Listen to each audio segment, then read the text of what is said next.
गुस्ताख जी हिकड़ी सजा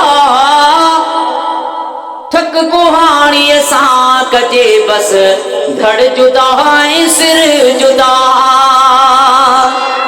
अञा थोड़ो वॾे आवाज़ सां चओ सुभान अल्लाह। आ मोहम्मद मीर जे गुस्ताख जी हिकड़ी सजा। हिकड़ा अल्लाह जे नबी जा गुस्ताख, उन्हनि गुस्ताखी कई, उन खां बाद में वरी ॿिया आया जंहिं चयो अण ॾिठे अल्लाह खे नथो मञा, अण ॾिठे अल्लाह खे नथो मञे ऐं सचे रसूलुल्लाह खे नथो मञे। उनखे चयो त पंहिंजे पीउ माउ खां बि वञी करे पक कर दांगी फ़कीर, मूंखे लॻे थो त हू पंहिंजे पीउ ऐं माउ खे बि नथो मञे। जे अल्लाह खे नथो मञे न, पोइ उनखे कीअं ख़बर पई त मुंहिंजो पीउ आहे, पोइ पंहिंजे पीउ माउ खे बि नथो मञे। हिकिड़ा उन जा गुस्ताख अल्लाह जे नबी जा, हिकिड़ा वरी गुस्ताख अल्लाह जी ज़ात जा, हिकिड़ा वरी गुस्ताख थिया उमर जा। जे उमरकोट के भी अमरकोट पे लिखियो, बुग़्ज़ सिर्फ हजरत उमर साईं सा हो कि जमाने भर से अभी तक उमर की सुल्तानी नहीं जाती, जमाने भर से अभी तक उमर की सुल्तानी नहीं जाती, इसीलिए तो उमर के गुस्ताखों की परेशानी नहीं जाती और उमर के गुस्ताखों का अंजाम देख लो ये लोगों कि जब वो मर जाते हैं उनकी शक्ल पहचानी नहीं जाती। तो बुलंद आवाज़ से चो सुभान अल्लाह। देखिए उमर जा गुलाम है, वही है तो फिजा में बुलंद के चो सुभान अल्लाह।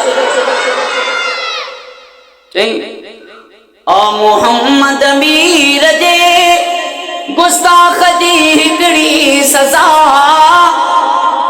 उठक कुहाड़ीअ सां कजे बस धड़ जुदा ऐं सिर जुदा। आ मोहम्मद मीर जे गुस्ताख जी हिकड़ी सजा। ठक कुहाड़ीअ सां कजे बस धड़ जुदा ऐं सिर जुदा। हो ॾिस कुते वागे कमीणो कीअं थियो आहे क़तल। ॾिस कुते वागे कमीणो कीअं थियो आहे क़तल। ॾिस सैयद गाज़ी संदार वार नारा थे ठक कुहाड़ीअ सां कजे बस धड़ जुदा ऐं सिर। ॾिस कुते वागे कमीणो उमरकोट में थियो क़तल। ॾिस कुते वागे कमीणो उमरकोट में थियो क़तल। जावेद जिस कहाणीअ सदा निर्वार नारा थे लगा। न्याज़ खोसे सदा निर्वार नारा थे लगा। ठक कुहाड़ीअ सां कजे बस धड़ जुदा ऐं सिर जुदा। आ मोहम्मद मीर जे गुस्ताख जी हिकड़ी सजा। ठक कुहाड़ीअ सां कजे बस धड़ जुदा ऐं सिर जुदा। ओ खुश खुदा के रोत हूंदो उन मुजाहिद जे मथां। खुश खुदा के रोत हूंदो उन मुजाहिद जे मथां। मुल्क मान मुल्कन में थियो ऐं जन्नत जिनी दिया जज़ा।